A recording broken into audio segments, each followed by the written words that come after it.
Not to be outindulged by the Dunkin' Donuts glazed donut breakfast sandwich with bacon, Team Krispy Kreme is throwing its hat in the ring with the Krispy Kreme Sloppy Joe. Hey, I'm Gillian on Buzz60.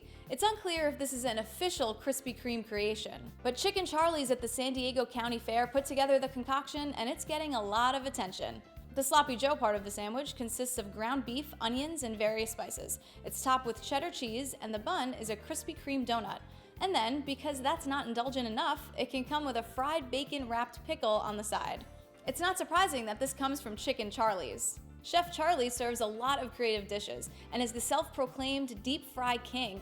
He already has a deep fried chicken sandwich on a Krispy Kreme jelly donut bun. He also fries up cereal and Kool-Aid. Why?